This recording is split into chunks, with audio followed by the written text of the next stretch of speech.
Oke, tadi di sini. Pertemuan yang kemarin itu kita kenalan kan ya sama, oh ternyata udah ada 10 NADH. 10 NADH-nya itu muncul dari 2 dari glikolisis, 2 dari dekarboksilasi oksidatif, dan 6 dari siklus Krebs.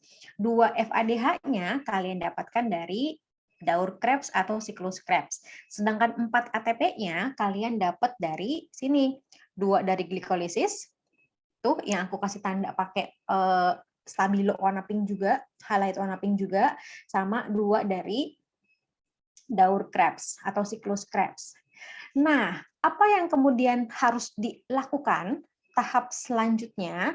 Tahap selanjutnya kita berfokusnya ke sini nih. Nah, makanya kemarin aku nulisnya ini gede-gede pakai pakai apa namanya? Pakai highlighter, bukan pakai pulpen doang gitu biasanya. Kita dari glikolisis, dekarboksilasi oksidatif, sama siklus Krebs, ternyata kalau mau lihat ATP, ATP kan aku selalu bilang dia energi yang siap pakai, ready to use. Nah, ATP-nya baru 4, ternyata. Padahal kalau dilihat, ini apa cuma 4? Orang 10 reaksi glikolisis. Orang habis gitu mesti mindahin si piruvatnya ke mitokondria. Habis itu masuk ke mitokondria, ada 8 reaksi di siklus Krebs. Demi apa cuma 4? Kalian bayangin kalau emang benar-benar cuma 4 ATP dari satu molekul glukosa, berapa banyak glukosa yang harus kalian makan sampai akhirnya ATP-nya bisa memenuhi kebutuhan, atau berapa banyak makanan yang harus kalian masukin per harinya untuk memasok kebutuhan ATP di semua sel yang kita punya. Sayang, maksudnya akhirnya nanti malah yang dimasukin banyak makromolekulnya, kemudian selnya udah keburu lelah karena dari berbagai macam penguraian cuma 4 ATP-nya. Jadi kayak mubazir.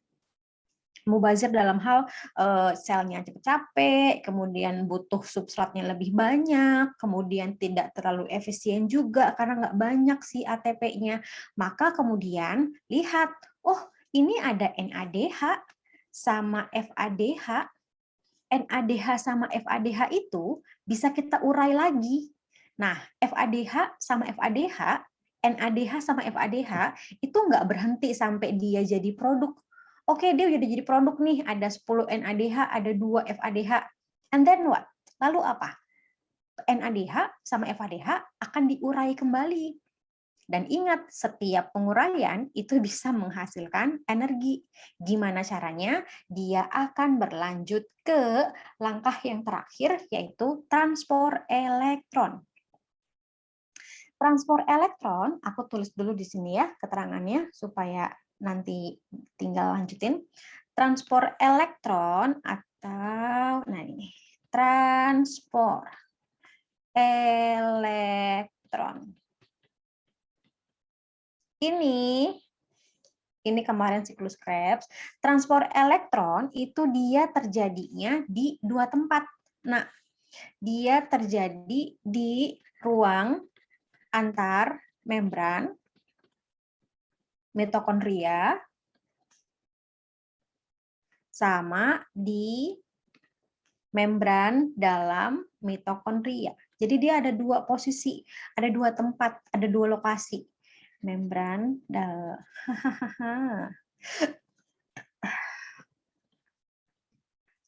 membran dalam mitokondria. Nah, substratnya, substrat kemarin aku pakai tulisan apa? Oh itu. Substratnya itu dia adalah NADH dan FADH2. Substratnya pun ada 2, yaitu NADH dan FADH.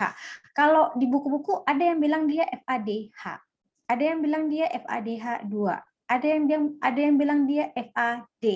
Karena emang di antara NADH sama FADH yang lebih tidak stabil ikatannya itu yang FADH. Maka bentuknya bisa agak beberapa bentuk, tapi sama aja kok intinya ya. Jadi jangan bingung, Bu, FADH2 atau FADH sama, atau FAD sama ya. Tapi maksudnya mengacu ke FADH. Lalu hasilnya, nah ini yang nanti akan kita bahas nih. Hasil, oh aku pakai ungu. Hasilnya atau produknya berupa ATP. ATP-nya berapa banyak? Kita proses dulu. Tapi secara garis besar ini doang kok yang harus kita ingat. Ya, sekarang aku akan ke slide. Oke. Transport elektron. Oke. Nih kita cuma tinggal 10 slide sebenarnya. Habis itu kan banyak kan gambar. Jadi tulisannya dikit banget. Nah, dikit sekali. Yuk. Again, aku perlu bilang di awal, kalau tulisannya ternyata pas kalian baca, Ibu saya nggak ngerti maksudnya itu apa selama oksidasi, pakai enzim reduksi, atau dia mengalami reduksi, atau dia mengalami oksidasi, nggak apa-apa, nggak masalah. Bu Kiki akan menerangkan dengan bahasa yang bisa lebih mudah dimengerti dari segi biologinya. Kalau misalkan kalian pengen, Bu, tapi saya penasaran gimana sih proses benerannya, nanti Bu Kiki sediain waktu supaya untuk anak-anak yang memang tertarik dari segi kimianya, Bu Kiki bisa jelaskan tanpa kalimatnya disortir. Kalau yang sekarang, Bu Kiki jelasin dengan kalimat yang lebih simple atau yang lebih sederhana. Ya, transport elektron itu dia punya istilah bisa disebut ETC atau singkatannya adalah Electron Transport Chain. Jadi benar-benar dia ETC, Electron Transport Chain, atau rantai transport elektron. Ada juga yang bilang transfer elektron, ada juga yang bilang transport elektron, sama aja. Nah, dan dia artinya benar-benar secara harfiah, transport elektron. Oh, berarti elektronnya ditransport. Iya.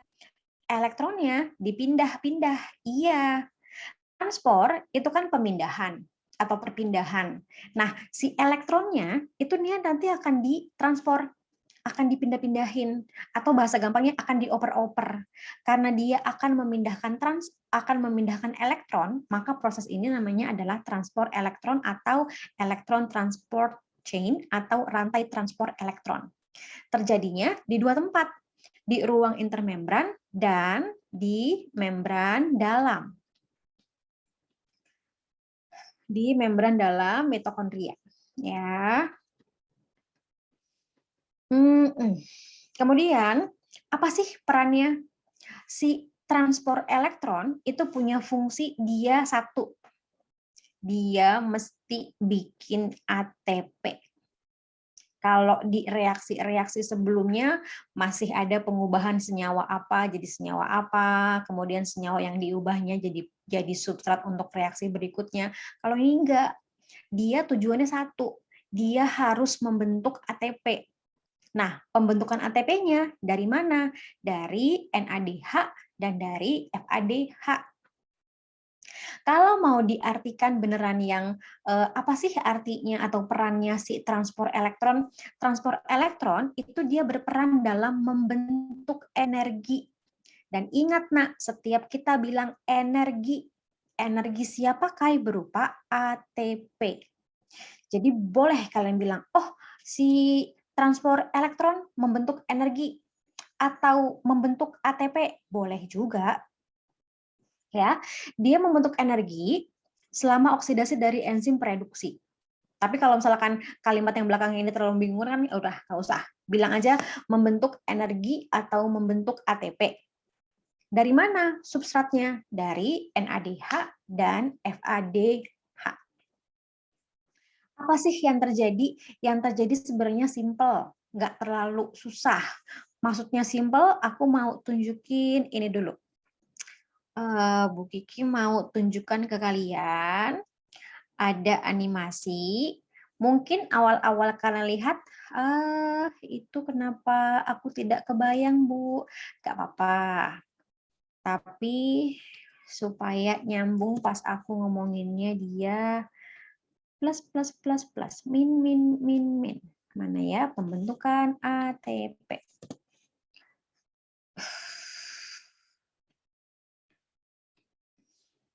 Hmm. Nih. Oh, oke. Kita belum kelihatan ya? Oh, udah. Udah, participant can now see your application. Oke. Sekarang perhatikan, ini dia akan gerak-gerak. Kalian liatin dulu aja, nggak apa-apa kalau misalkan masih belum paham maksudnya. Cuma kalian lihat apa yang terjadi pada bagian itu, ya.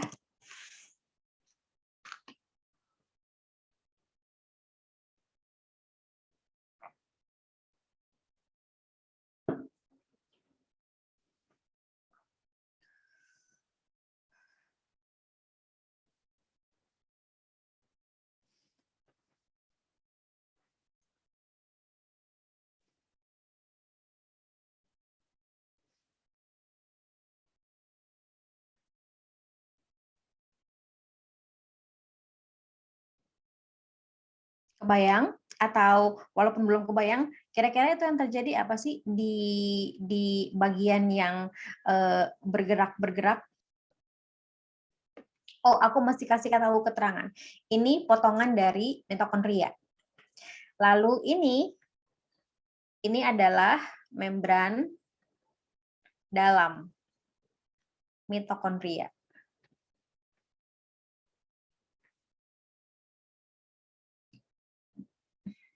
Perhatikan elektronnya.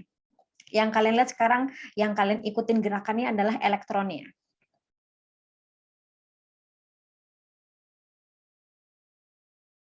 Elektronnya diapain? Kalau dari animasi yang kalian lihat.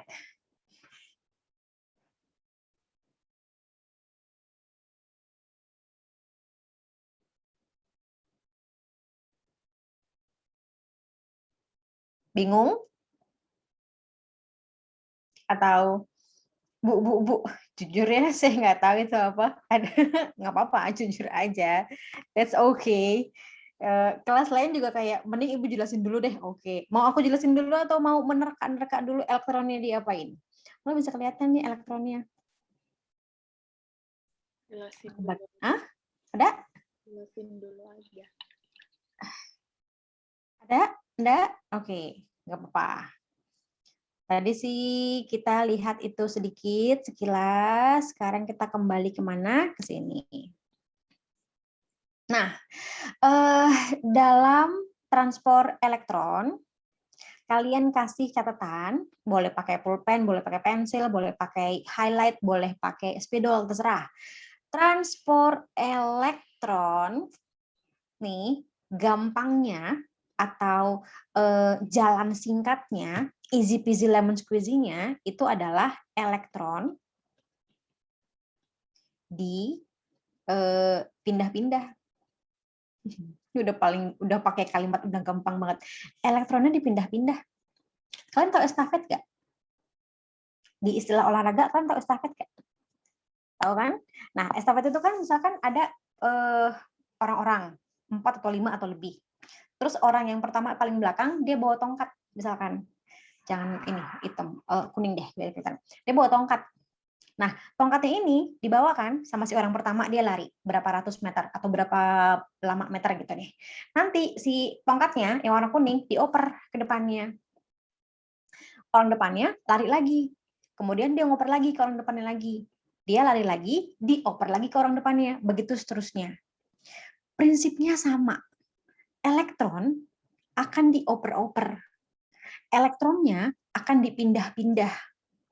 Makanya namanya jadi transport elektron. Karena benar-benar secara harfiah, secara arti, benar-benar dia transport elektron. Oh, elektronnya ditransport. Iya, elektronnya dipindahin. Elektronnya dioper-oper. Cuman bedanya kalau estafet yang orang, kitanya yang lari, kalau pada transport elektron, dia udah ada jalurnya. Dia cuma tinggal nanti pindahin, nggak kayak estafet beneran yang sekian ratus meter gitu, enggak. Tapi sebelum dia memindahkan elektron, pertama harus ada dulu elektronnya. Elektron atau yang biasa dia ditulisnya kayak gini, tuh min, karena dia bawa kandungan ion min, ion negatif, itu pertama kali mesti dibikin dulu. Nah, penghasilan atau pembuatannya si elektron dari mana? Dia akan bikin dari NADH dan dari FADH. Sama kan? NADH, FADH sama-sama akan kita pakai sebagai substrat. Kita ambil contohnya satu dulu aja deh, NADH. Pertama, NADH itu dia akan mengalami proses yang namanya dehidrogenasi. Aku pernah bilang beberapa pertemuan sebelumnya, kalau ada nama reaksi, depannya D, dekarboksilasi, memecah gugus karboksil, memisahkan gugus karboksil, mencopot gugus karboksil. Deaminasi, melepaskan gugus amina. Berarti kalau dehidrogenasi, dia ngapain? Lepasin gugus hidrogen. Dehidrogenasi, dia akan misahin awalnya NADH atau FADH. NADH ini, si H-nya akan kita pisah. H-nya mau kita lepas dari NADH. Lepasnya H dari NADH, itu namanya adalah dehidrogenasi. Hidrogennya diambil, hidrogennya dipisahin dari induknya. Lah, siapa induknya, Bu? NADH, karena kita lagi berbicara substratnya berupa NADH. NADH itu dia akan mengalami oksidasi. Nah, ketika dia mengalami oksidasi, dia diubah jadi NAD+. H-nya dikemanain? Dipisah. Kalau kalian sulit, Bu, please Bu, nggak usah ngomongin oksidasi reduksi. Oke, aku pakai istilah yang H-nya kita copot. Awalnya NADH. Lalu komponen H-nya nih kita pisahin. Kita copot dulu. Kita lepas dari NADH. Nah, lepasnya hidrogen dari NADH, nama prosesnya adalah dehidrogenasi. Enzimnya siapa? Dehidrogenase. Gampang, cuman beda I sama E. Kalau misalkan di biologi itu nama-nama enzim yang di metabolisme belakangnya se. Dekarboksilase berarti dia melakukan dekarboksilasi. Dehidrogenase berarti dia membantu kerjanya proses dehidrogenasi, gitu. Ya. Nah, jadi pertama akan terjadi proses dehidrogenasi. Lepasnya komponen H dari NADH. Nah, ketika dia lepas itu, berarti kepisah kan? Awalnya NADH, sekarang jadi H-nya sendiri, NAD-nya masih yang dia belum dapat tambahan apa-apa. Jadi baru NAD+ aja. Kemudian hidrogen yang udah kepisah itu dia belum kelar. Jadi kayak pertama nih ada NADH. Terus dari NADH ini, contoh lagi nih ya, ada komponen NADH. Terus yang satu dipisah nih komponennya. Nah, yang dipisah ini kemudian, dia kemana nih? Terus apa yang dilakukan? Apakah sudah selesai? Belum. Hidrogen yang terpisah, yang tercopot, yang terlepaskan tadi, dia akan lanjut mengalami proses selanjutnya.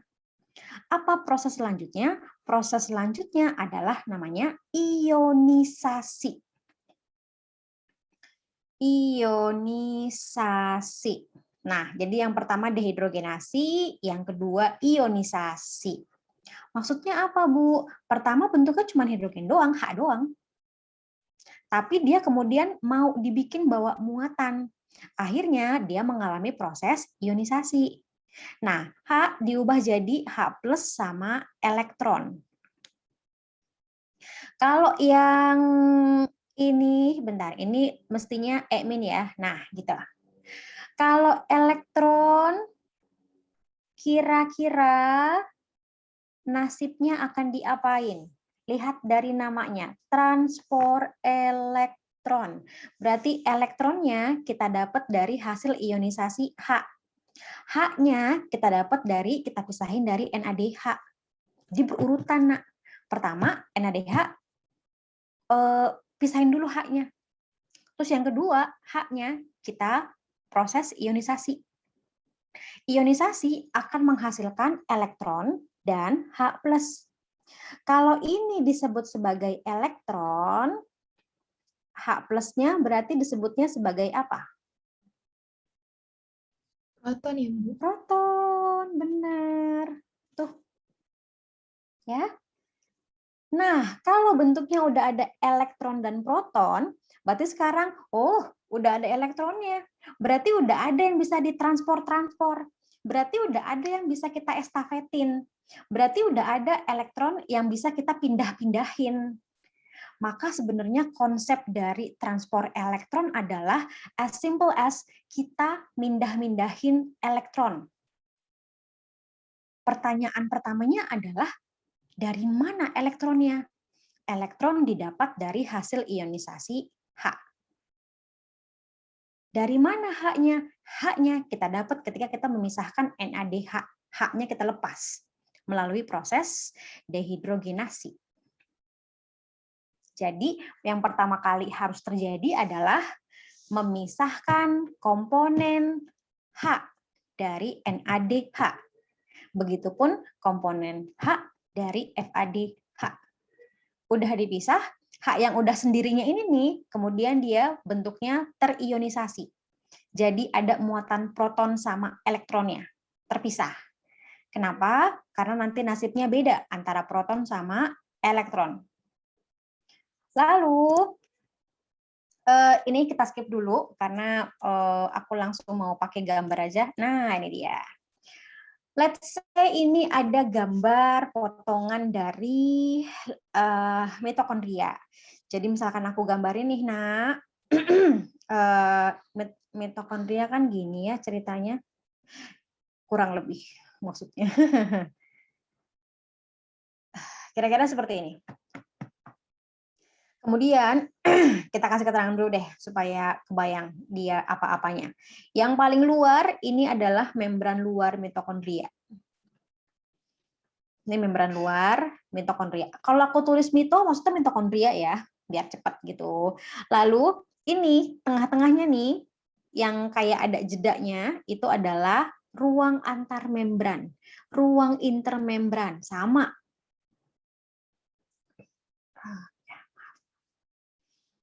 Kemudian ini yang di dalam itu adalah membran dalam. Mendalam lagi, astagfirullahalazim. Bentar. Membran dalam.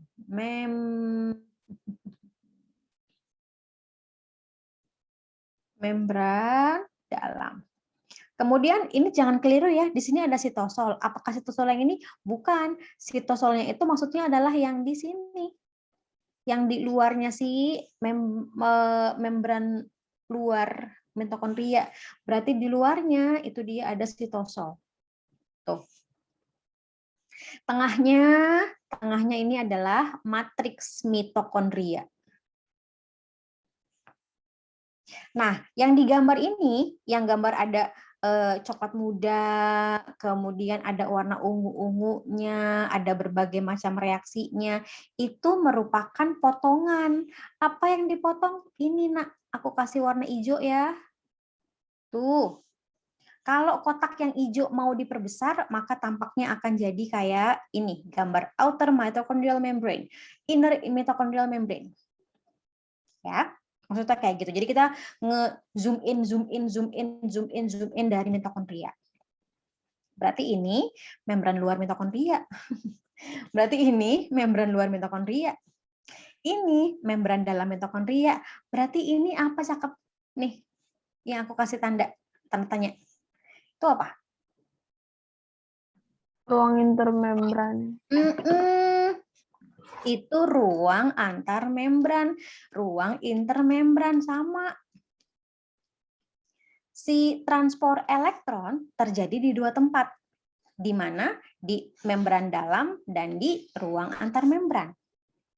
Karena dia prosesnya ada yang berbeda nasib antara elektron sama proton. Let's see, pertama dari awal banget kita ngomongin NADH. Trivia question. Pertanyaan. NADH kenapa ada di matriks mitokondria? Why? Kenapa tiba-tiba muncul NADH di matriks mitokondria? Siklus Krebsnya di mitokondria.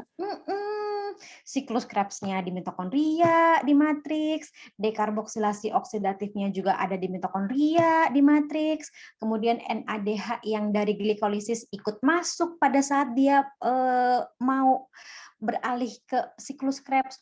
Jadi semua numpuk di sini nih, NADH, FADH. Maka pertama kali yang dilakukan adalah NADH ketemu di sini, banyak di sini, di matriks, di tengah-tengah. Matriks mitokondria itu benar-benar dia isinya adalah berbagai macam senyawa yang bisa diubah jadi energi. That's why mitokondria powerhouse of the cell. Kayak kalau mau dilihat muatannya, kayak banget dia ya, benar-benar rich of berbagai macam koenzim yang ada bisa dipakai untuk jadi ATP. Termasuk diantaranya adalah NADH dan FADH. NADH yang ada di matriks mitokondria, kemudian pertama, dia mengalami dehidrogenasi. Dehidrogenasi, dia memisahkan H-nya. Lalu yang kedua, setelah dehidrogenasi, H-nya akan diubah. Jadi apa? Jadi H+ dan elektron. Ya kan? Nah, ini antara H+-nya, protonnya, sama elektronnya, ternyata mereka berbeda jalur. Lihat yang ada di membran dalam mitokondria. Di membran dalam mitokondria ada bagian yang warnanya ungu. Yang ungu itu adalah protein membran. Ingat nggak protein membran ada 2 jenis, namanya apa sama apa?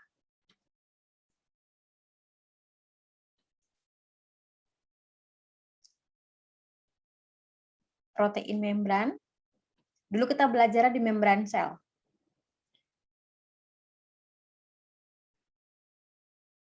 Protein titik-titik sama protein titik-titik.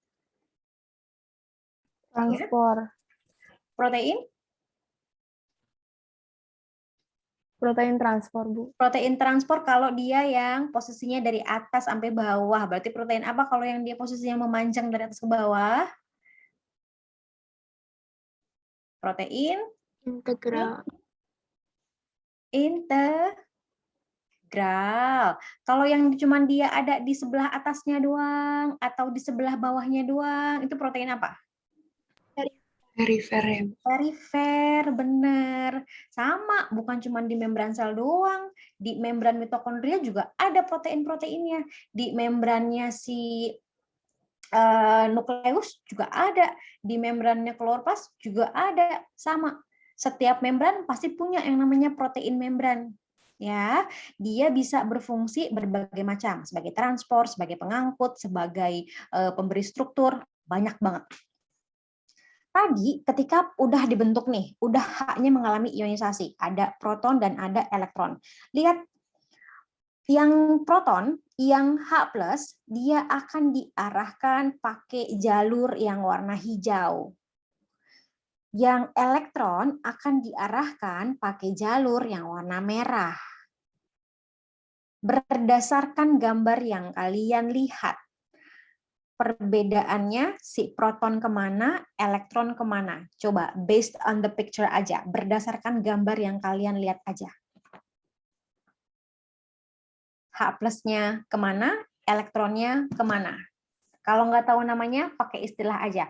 Oh, elektronnya ke bagian yang begini, Bu. H+-nya ke bagian yang begini, Bu. Silakan, coba. Literasi gambar, kemampuan menginterpretasi gambar menjadi kalimat. Artinya apa? Aku nggak tahu, tapi kayaknya yang H+-nya itu setelah dari NADH-nya dipecah, terus dia ke atas itu kan berarti ruang antar membrannya. Iya, Terus H+-nya ke ruang antar membran, benar. Oh, salah, mesti pakai hijau. Lalu elektronnya? Terus elektronnya dia nggak keluar, dia tetap di ungu. Tadi protein ya, Bu? Ya, ke ungunya buat ke buat proses selanjutnya gitu, Yes, Bu, buat misalnya. benar. Elektronnya nggak dikemana-manain. Elektronnya tetap akan ada di dalam membran dalam mitokondria. Tapi dia nggak stuck, dia nggak diem, dia akan digerakin. Coba perhatikan pergerakan panah yang warna merah. Pergerakan panah yang warna merah itu dia sambil bawa elektron. Nih, elektronnya dipindahin, dioper, elektronnya dioper lagi, elektronnya dioper lagi. Jadi dia ngoper-ngoper, dia mindah-mindahin, dia mentransport-transport. That's why namanya transport elektron. Kalau yang H+, hasil dari ionisasi tadi kan bukan cuma elektron doang kan, ada elektron, ada H+, ada proton. H+-nya itu dilewatkan nyebrang. Kalau H+-nya tidak ada di dalam membran dalam. H+-nya dilemparin ke sebelah seberangnya si membran dalam. Seberangnya membran dalam itu ada ruang antar membran. Di sini nih, nanti ada H+. Nanti H+-nya numpuk banget di sini. Di benar-benar ruang antar membran. Kenapa jadi banyak? Ingat, kita makan bukan cuma satu butir nasi doang. Kita ngomonginnya, oh kita makan sehari 2 kali porsi makan nasi, karena siang sama malam misalkan. Udah gitu di sela-selanya ada es krim, ada tempe goreng, ada cemil-cemil keripik tahu atau enggak keripik tempe misalkan, cemil-cemil keripik singkong, yang pasti glukosanya banyak. Ini kita ngomonginnya bukan cuma dalam skala, oh cuma satu molekulnya, enggak. Dalam skala besar, ini nih ruang antar membran, dia benar-benar banyak banget H+ yang ada di sini. Maka disebutkan dia, ini H+ dia memiliki konsentrasi tinggi. Lah kok bisa? Bisa. Dari satu molekul glukosa aja ada 10 NADH. Satu NADH-nya mengalami proses dehidrogenasi ionisasi. 10 NADH-nya mengalami hal yang serupa. Ketika kita makan, nggak mungkin cuma satu molekul glukosa. Mungkin akan ada beribu-ribu molekul glukosa. Ratusan ribu molekul glukosa. Atau mungkin sampai jutaan molekul glukosa. Maka di sini, di ruang antar membran, dia akan kaya banget akan H+. Konsentrasinya tinggi banget. Elektronnya kemana?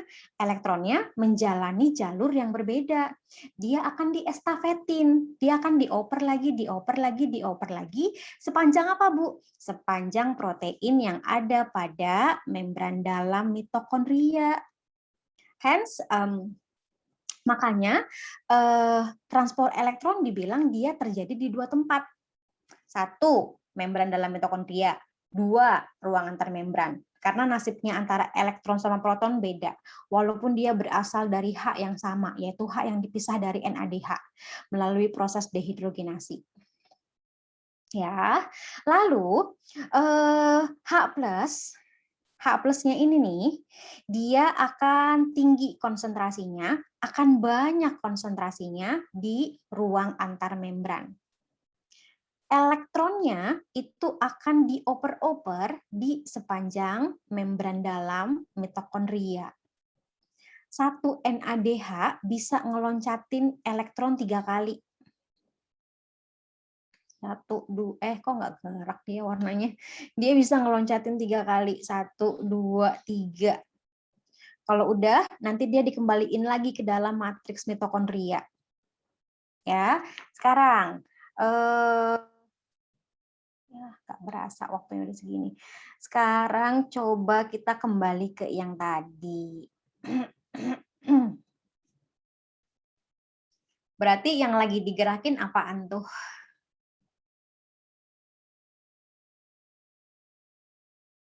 Elektronnya. Bener, elektronnya lagi digerakin. Terus aku nanya nih, elektron dapat dari mana ya? Ionisasi, Bu. Elektronnya dapat dari hasil ionisasi H. H-nya dapat dari mana ya? Dari pecahan NADH. H-nya didapat dari proses dehidrogenasi NADH. Benar. Berarti kalau aku mau kasih keterangan, ini apa yang warnanya hijau? Aduh, ada oksigen ada ininya. Bentar, yang warnanya hijau tanpa ada tulisan keterangan macam-macam. Ruang intermembran. Ini adalah ruang intermembran. Yang tandanya plus plus itu adalah H plus. Yang tandanya minus minus minus itu adalah elektron. Ya. Nah, kalau ini potongan mitokondria, dalam skala mitokondria kita zoom out, kita jauhin akan tampak kayak gini. Yang plus plus plus plus itu adalah H plus proton. Aku bilang tadi H plus akan kaya banget, akan banyak banget konsentrasinya di mana? Di ruang antar membran. Kelihatannya kayak gitu. Dia kayak H plus keluarin, H plus keluarin, H plus keluarin. Maksudnya keluarin ditaruh di ruang antar membran. Di membran dalamnya ada apa? Ada elektron yang lagi dipindah-pindah, yang lagi dioper-oper, yang lagi ditransporin. Bener-bener nama transport elektron emang karena dia mentransport elektron sebegitunya, nama menggambarkan apa yang terjadinya. Ya. Lalu apa yang terjadi sih? Kenapa sih plus-plus-plusnya itu harus ditaruh di ruang antar membran? Karena dia mau bikin begini.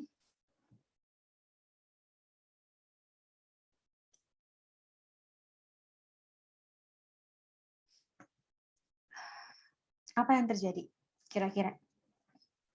Sebelum ada ATP, adanya apa? ADP. ADP dan P. ADP sama P bisa diketemuin kalau apa? Kalau dia H plusnya masuk, nak, melalui satu enzim yang namanya ATP sintase.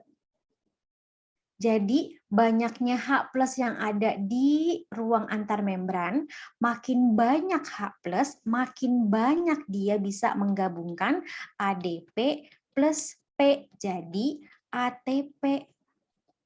Maka disebutnya pembentukan ATP. Bahan bakunya udah ada. Kita udah punya bahan bakunya. Dibikin dari berbagai macam nutrisi yang kita makan.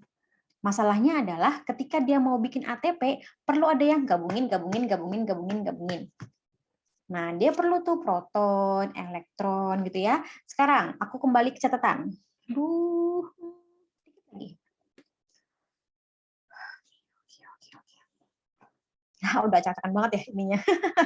Nggak apa-apa, aku hapus sedikit yang kira-kira bisa dihapus. Nah, ini, nah, kita. Ya.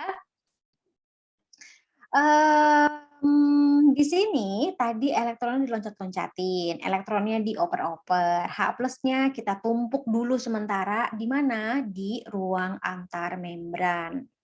Setelah itu elektronnya setelah dia mengalami loncat beberapa kali atau dioper beberapa kali, dia akan dikembalikan ke dalam matriks mitokondria. Elektronnya di sini akan ketemu sama O2. O2 tuh gas apa ya? O2 apa sih? Oksigen. Oksigen. Dari mana?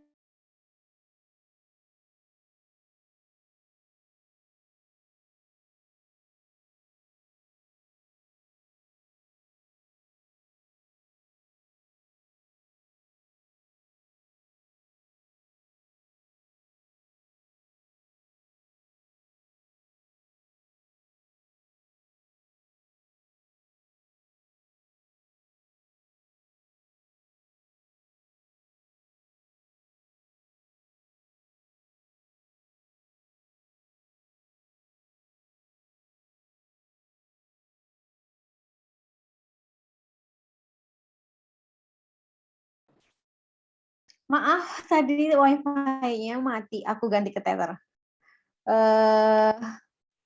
Lagi ngomong, tiba-tiba kenapa hitam, ternyata wifi aku ngehang. Bentar. Oke, tadi sampai sini. Rekrutan belum? Belum. Udah. Tadi sampai sini. Oksigen kita dapat dari mana? Dari mana tubuh kita dapat oksigen? Dari respirasi, Bu. Dari respirasi. Ketika kita kemudian gitu, kan aku bilang kemarin, oksigennya harus ada untuk jadi sinyal bahwa asam piruvatnya bisa dipindahin ke dalam mitokondria. Nah, mulai di mitokondria itu oksigennya dipakai untuk berbagai macam oksidasi. Ya. Oksidasi NADH, oksidasi ATP segala macam. Salah satu peranan yang paling penting adalah oksigen harus nunggu. Nunggu di mana? Dia mesti nunggu di matriks mitokondria. Buat apa? Dia harus jadi komponen yang menerima elektron. Elektron yang udah dioper, kemudian dia dikembaliin lagi ke dalam matriks mitokondria, dia akan diterima oleh oksigen. Oksigen peranannya adalah akseptor elektron terakhir. Oksigen itu benar-benar jadi apa ya? Dia jadi last resort-nya buat oksigen, buat elektron. Elektron setelah mengalami berbagai macam pindah, dia terakhirnya harus ketemu sama oksigen. Itu tandanya dia udah selesai. Maka disebutkan bahwa oksigen berperan untuk menerima elektron sampai terakhir. Akseptor elektron terakhir. Buat apa? Nanti dia mesti ketemu sama H. H yang dari mana pula? H yang dari ruang antar membran. Kalau di sini udah ada perbedaan muatan yang sangat drastis antara ruang antar membran sama lingkungan yang lainnya, maka dia bisa mencari ini nih, satu enzim ini, satu protein ini namanya adalah ATP sintase. Sintesis artinya pembentukan. ATP sintase, enzim yang berperan untuk membentuk ATP. H plusnya dimasukin lagi ke dalam matriks mitokondria. Lalu sambil dia dimasukin ke dalam mitokondria, kita pakai gambar yang ini sama aja, cuma masih bersih. H plusnya itu dia bisa dipakai untuk ini muatannya bisa dipakai untuk menggabungkan ADP dan P. ADP adenosin difosfat. P fosfat. Ketemu jadi adenosin dengan 3 fosfat atau ATP. Tuh. 1 NADH dia bisa dipakai untuk menggabungkan ADP, P, ADP, P, ADP, P 3 kali. Berarti 1 NADH itu bisa di rata-rata, bukan rata-ratain, 1 NADH itu bisa diubah atau dibentuk menjadi 3 ATP. 1 FADH itu bisa menggabungkan ADP dan P, ADP dan P. 2 kali doang. Maka ketemunya adalah 2 ATP kalau dia dari FADH. Maka nih, NADH satunya setara dengan 3 ATP. FADH setara dengan 2 ATP.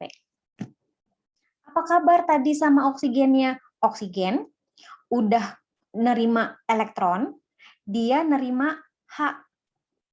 Maka dia akan dibentuk sebagai H2O. H2O itu adalah air.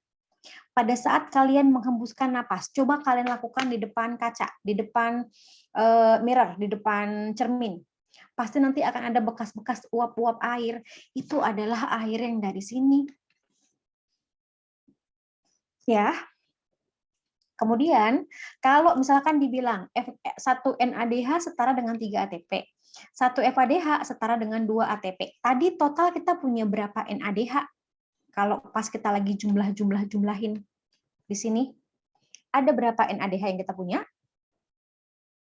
10 ya, Bu. 10, Bu. 10. Ada FADH-nya 2. Berarti Kita bikin nih hitungannya.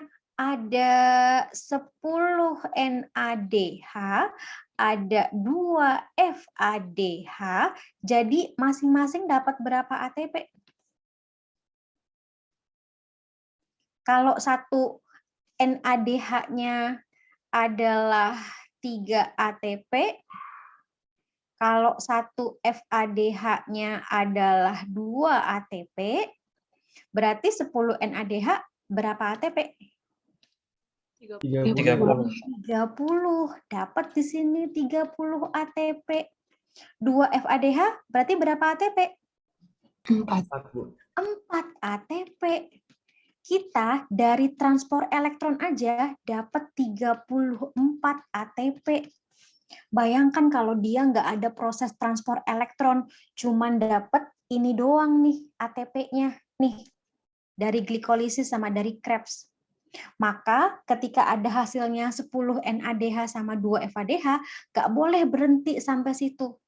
Pisahin H-nya biar dapat H. Ionisasi H-nya biar dapat proton sama elektron.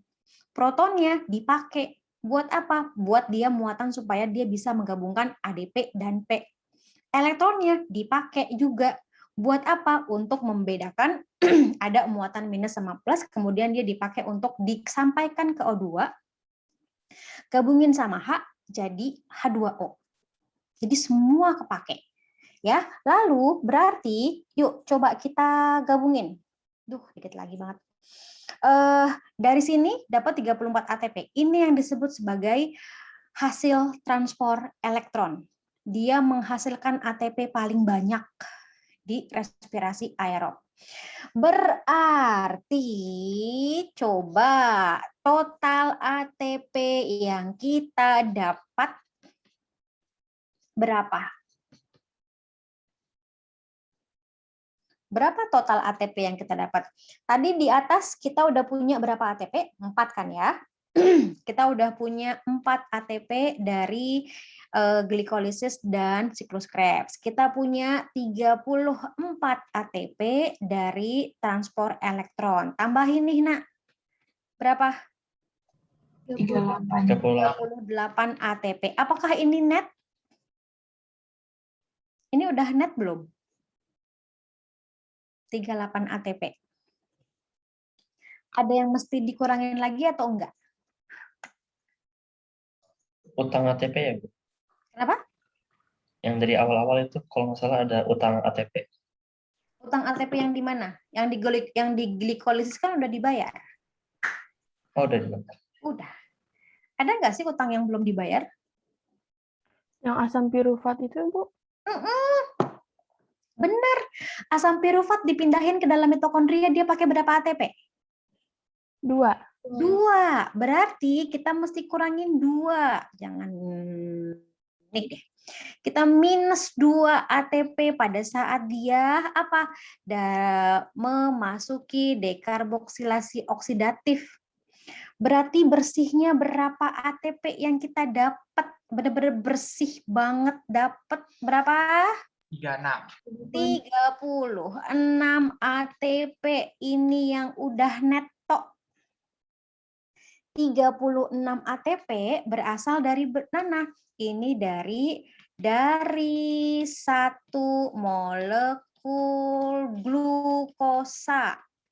Glukosa adalah C6H12O6. Dia menghasilkan 36 ATP. Satu molekulnya.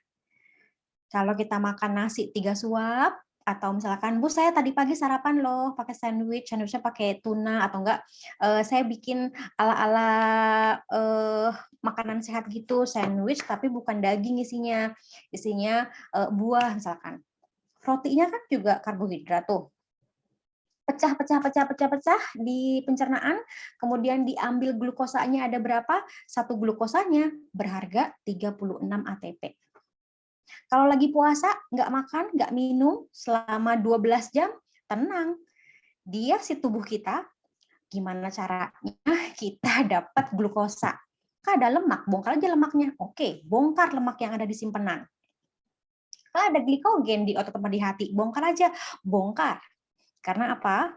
saraf, otak, sama sumsum tulang belakang, sama jantung, kekeh, nggak mau tahu, maunya glukosa sebagai sumber ATP. Jadi tetap utamanya adalah ini. 1 molekul glukosa akan diubah jadi 36 ATP. Ya, ini terjadinya cepat banget. Makanya setiap saat, even sekarang kalian lagi duduk, lagi nulis, lagi ngantuk-ngantuk, lagi kayak kapan sih ibu ini selesai gitu-gitu, tetap tuh diubah lagi, menghasilkan lagi, terus-terusan. Sampai kalian berhenti bernapas. Selama kalian napas, maka proses ini akan terus terjadi. Gitu ya.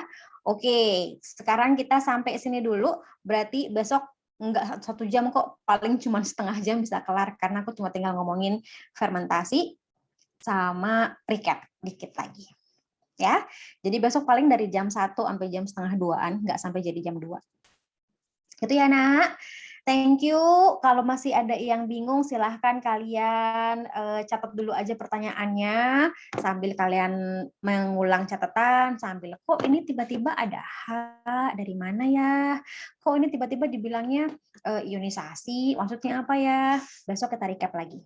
Kita ulas kembali, sambil nerusin tinggal 1 lagi, fermentasi, respirasi anaerob, habis itu udah. Gitu ya, Nak? Oke. Yang kelompok PKU yang belum upload, silakan upload di foldernya. Bu Kiki tunggu ya. Kemudian yang belum isi Google Form tadi yang aku taruh di grup, silakan diisi. Grup MIPA sama grup NAVA, sama aja kok itu sebenarnya, aku kopas-kopas doang. Lalu ketemu lagi besok, insya Allah jam 1. Semoga semuanya sehat. Sekarang ketua kelas boleh tolong pimpin doa? Bismillahirrahmanirrahim. Sebelum kita mengakhiri pembelajaran biologi pada siang hari ini, marilah kita berdoa. Doa dimulai.